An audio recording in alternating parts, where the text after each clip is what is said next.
तर आजच्या लढती हाय व्होल्टेज अशा लढती आणि इथे आपण पाहतोय की सुनेत्रा पवार काटेवाडीमध्ये त्यांनी मतदान या ठिकाणी केलेलं आहे। आता अजित पवार सुनेत्रा पवार या ठिकाणी काही प्रतिक्रिया देतात का याकडे आपलं लक्ष असेल। रोहित पवारांनी गंभीर आरोप अजित पवार यांच्यावर केले आहेत, त्याला दादा कसं उत्तर देणार हे पाहणं महत्त्वाचं ठरेल। मात्र अजित पवार यांच्यासाठी अत्यंत प्रतिष्ठेची असलेली ही लढत। तर दुसरीकडे आपण पाहतो आहोत अजित पवार यांचेच कुटुंबीय मात्र त्यांच्या विरोधात असलेले राजेंद्र पवार हे देखील आता मतदानाचा हक्क बजावण्यासाठी या ठिकाणी पोहोचलेले आहेत। बारामतीमध्ये त्यांचं मतदान असणार आहे आणि सुप्रिया सुळे विरुद्ध सुनेत्रा पवार अशी पवार विरुद्ध पवार एकंदरीत ही लढत असणार आहे। रोहित पवार आणि राजेंद्र पवार हे सहकुटुंब आता मतदान केंद्रावर दाखल झाले।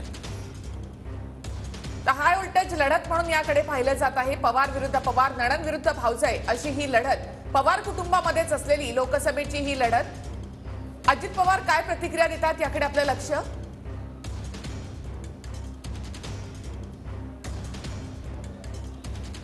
तिसऱ्या टप्प्याचं लोकसभा मतदारसंघाचं मतदान आता सुरू झालेलं आहे। सकाळी 7 वाजता मतदानाला सुरुवात झाली। नेत्यांनी सकाळीच मतदान करण्याकडे नेत्यांचा कल दिसून आलेला आहे।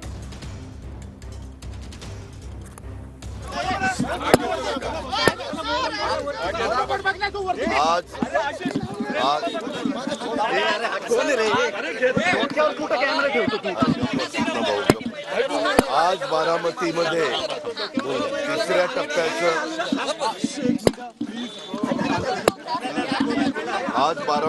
तिसऱ्या टप्प्याचं मतदान होत आहे।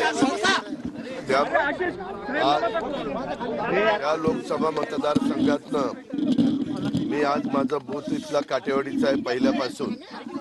तिथं मी माझी आई आणि मी आणि सुनेत्रा आम्ही तिघांनी येऊन मतदान केलंय। सातत्याने मी जनतेला सांगतो ही भावकीची गावकीची निवडणूक नाही, तरी देखील आमच्या समोरच्या लोकांनी एक कुटुंबातले काही जण त्यांच्याबरोबर तसं दाखवण्याचा प्रयत्न केलाय। पवार परिवारामध्ये सगळ्यात ज्येष्ठ, सगळ्यात वयाने ज्येष्ठ या आशाताई अनंतराव पवार आहेत। आज माझी आई माझ्या बरोबर आहे, याची नोंद कृपा करून सर्वांनी घ्यावी।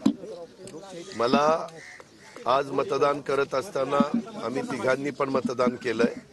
आम्ही आमच्या परीनं व्यवस्थित महायुतीचा उमेदवार या नात्याने सर्व आमचे राजकीय पक्ष महायुतीमध्ये मोडतात त्या सर्वांनी प्रचार केलेला आहे।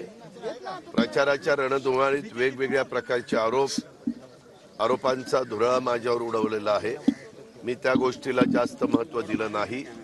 मी पहिल्यापासून ठरवलेलं होतं विकासाला महत्त्व द्यायचं आणि विकासाच्या मुद्द्यावर ही निवडणूक न्यायची।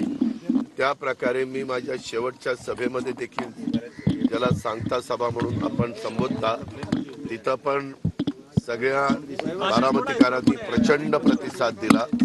त्या लोकसभा मतदारसंघामध्ये येणारा इंदापूर विधानसभा, बारामती विधानसभा, दौंड विधानसभा, पुरंदर हवेली विधानसभा, खडकवासला विधानसभा आणि बोरवेला मुळशी विधानसभा या सगळ्या भागामध्ये आम्ही जास्तीत जास्त पोहोचण्याचा प्रयत्न केला।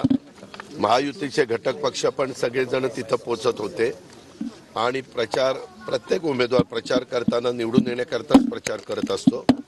अंतिम संपूर्ण मतदारांच्या हातामध्ये असतं। डेमोक्रेसीमध्ये मतदार हा राजा आहे आणि तो आज आता मतदान करणार आहे।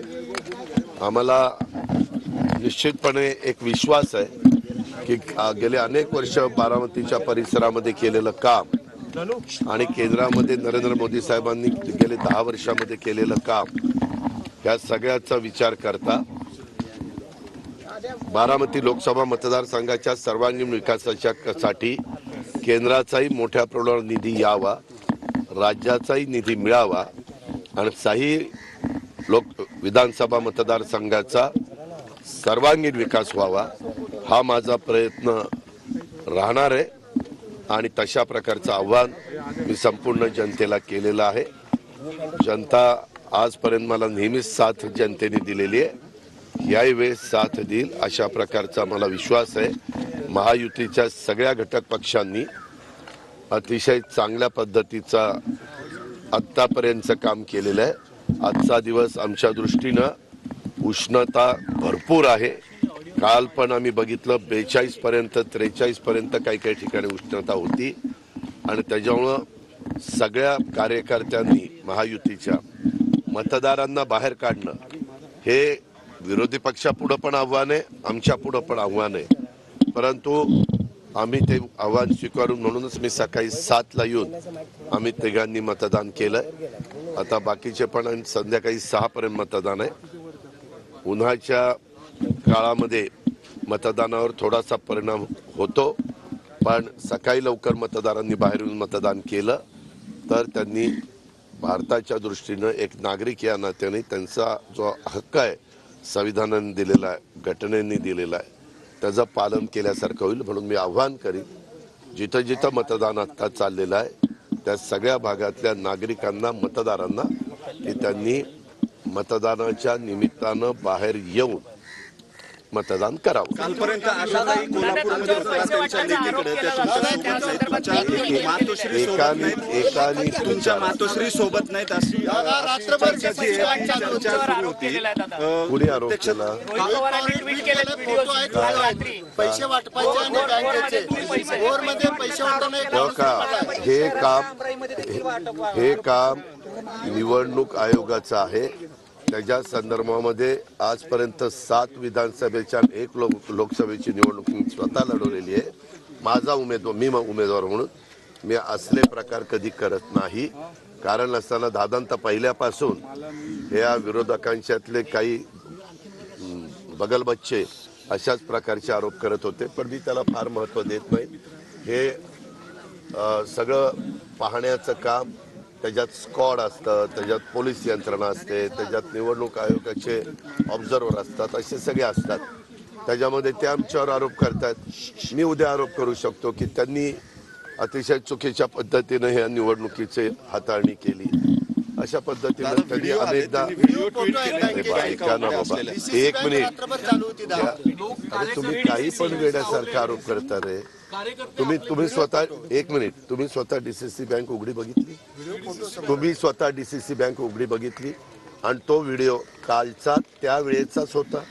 उगीच तुमच्या हातामध्ये मीडिया आहे म्हणून तुम्ही काही पण प्रश्न विचार. हे का तो समोर जो आरोप करतो ना, तो त्याला थोडंसं काहीतरी त्याच्यावर परिणाम झालेला आहे, त्याच्यावर तो आरोप करतो. त्या आरोपाला काही माझ्या दृष्टीने महत्त्व द्यावं असं वाटत नाही. त्याच्या प्रश्नाला उत्तर देण्याच्या देखील मला काही गरज वाटत नाही. भावनिकतेला साथ द्यावा हे तुम्हाला वाटतं? कारण की वारंवार भावनिक मुद्दे. 1 मिनिट, मी शेवटच्या सभेपर्यंत सांगितलं की भावकीची गावकीची निवडणूक नाही, ही देशाचं भवितव्य ठरवणारी आणि उद्याच्या 5 वर्षाच्या करता देश कोणाच्या हातामध्ये देणार ही महत्वाची निवडणूक आहे. त्या अँगलनी बघा असं मी शेवटपर्यंत सांगत होतो. आताही मी तशाच पद्धतीनं आव्हान करीन. हिंदी में क्या कहेंगे? जीत का कितना विश्वास है? क्या मुद्दे यहाँ पर रहे?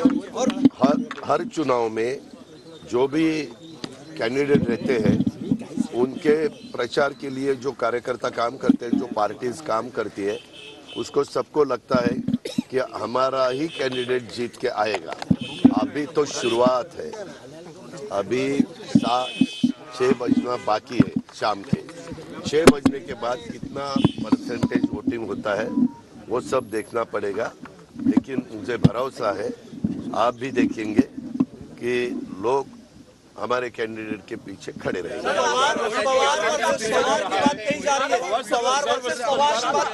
ये वैसी नहीं है. ये डेवलपमेंट के लिए बारामती लोकसभा मतदार संघ जो है कॉन्स्टिट्यूंसी, बारामती कॉन्स्टिट्यूंसी, उसके डेवलपमेंट के लिए ये चुनाव है. हर एक कॉन्स्टिट्यूंसी के डेवलपमेंट के लिए ये चुनाव है. आगे 5 साल एक स्टेबिलिटी रहनी चाहिए, जिसको एक अच्छे से सरकार गवर्नमेंट आनी चाहिए. ये सबकी कोशिश है और महायुति के हम सब लोग उसी हिसाब से काम करें. कोल्हापुरामध्ये होता, आज सोबत आले. इतके दिवस प्रचार केला जात होता की त्या सोबत नाहीये. तुमच्या मातोश्री तुमच्या आरोप के बारे में हर एक बैंक के बाहर सीसीटीवी कैमरे रहते हैं. वो कैमरे चेक करो, सीसीटीवी कैमरे, और उसमें देखो क्या हो रहा है क्या नहीं हो रहा है. क्या है, जब अपोजिशन वालों को ऐसा लगता है कि इस दफा कुछ तो अलग होने वाला है, तो ऐसे एलिगेशन करना वो शुरू कर देते हैं. तुमच्या मातोश्री तुमच्या सोबत आतापर्यंत नव्हत्या असं म्हटलं जात होतं, असं कोणी सांगितलं? असे आरोप केले जात होते. आज आरोप त्या एक तुमच्या सोबत आल्या, त्या आरोपात काही तथ्य नाही. कालपर्यंत कोल्हापूरला होत्या. अरे आज नाही रे बाबा, तू कोल्हापूरचा टोलवर चेक कर. माझ्या आईचं तिथं गाडीचं टोलचं हे झालंय का? माझी आई कोल्हापूरला नव्हती. माझ्या एका नातेवाईकाचं पुण्यामध्ये रिसेप्शन होतं, लग्न होतं. जगदाणे म्हणून माझ्या आत्या आहेत, त्यांच्या मुलाचं. त्या कार्यक्रमाच्या करता माझी आई पुण्यामध्ये होती. परंतु मी पुण्यात मोदी गेलो होतो त्यावेळेस ती मला म्हणली होती, अजित मी तुझ्याबरोबर मतदानाला येणार आहे, तू मला मतदानाला घेऊन जायचं. आणि ती सहयोगला आलेली होती. सहयोगवरून मी सुनेत्रा आणि आई इथं आलेलो आहे.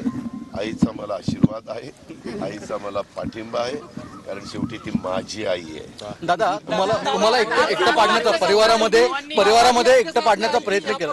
एक मिनिट, परिवारामध्ये एकटं पाडण्याचा प्रयत्न तुम्हाला किंवा मला नाही रे, मी तुम्हाला कितीदा तरी सांगतो, सागरजी आमचा परिवार इतका मोठा आहे की त्याच्यामध्ये 3 फॅमिली फक्त आमच्या विरोधात होत्या.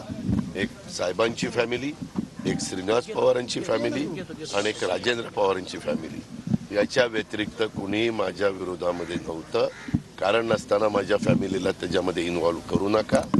शेवटी प्रत्येकाला आपल्या आपल्या पद्धतीनं मतं मागण्याचा अधिकार, मताचा प्रचार करण्याचा अधिकार आहे. आणि त्यांनी सुरुवातीपासून ह्याच्यातल्या मी ज्यांची नावं घेतली, त्यांनी मुलाखती दिल्यात तुम्ही बघितल्या, ज्यांनी प्रचार केलाय तुम्ही बघितलाय, त्यांनी प्रचार करताना भाषणं कशी केली ते तुम्ही बघितलं. त्या भाषणाला मी काही महत्त्व देत नाही, कारण ते म्हणजे त्यांना काही ध्येय नाही, धोरण नाही, काही नाही, त्यांची विचारधारा नाही, काही नाही. आपला प्रचार करायचा म्हणून करायचा. मला ह्याच्यातलं सगळ्यांना सांगायचं आहे, ज्यावेळेस विधानसभेची निवडणूक लागेल त्यावेळेस आता कोण कुठं प्रचार करतंय ते महाराष्ट्र बघेल, तुम्ही पण बघा. बहिणीला शुभेच्छा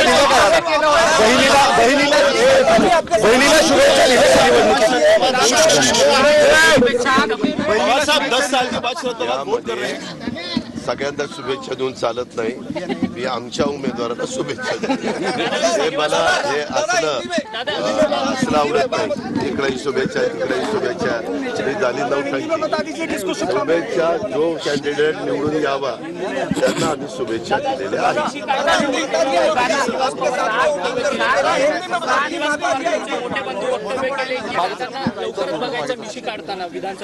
बघ बाबा, तूच वस्तारा घेऊन ये.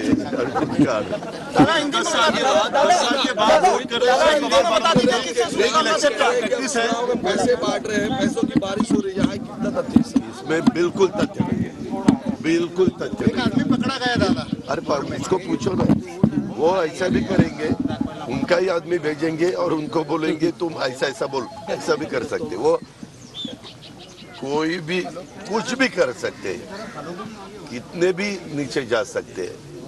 दादा थँक्यू. 10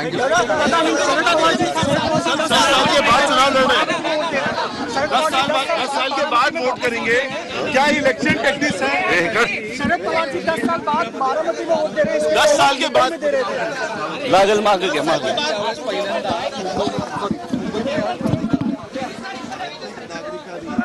स्वतःचं नाव कुठं हे करावं, प्रत्येक जण आपापल्या सोयीनं करत असतो. काही जण, मी तर पहिल्यापासून मला काटेवाडीकरांनी ही संधी दिलेली, त्याच्यामुळे मी काटेवाडीचं नाव कधी कमी केलं नाही. इतरांनी क्रिकेट बोर्डामध्ये जायचं, मुंबईला लावून घेतलं. आता इकडं जायचं, इकडं त्यांचा तो अधिकार आहे आणि तो आपल्याला निवडणूक आयोगाने दिलेला आहे. सागर भाई,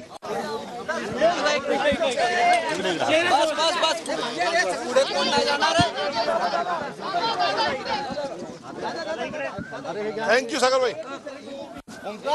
थँक्यू.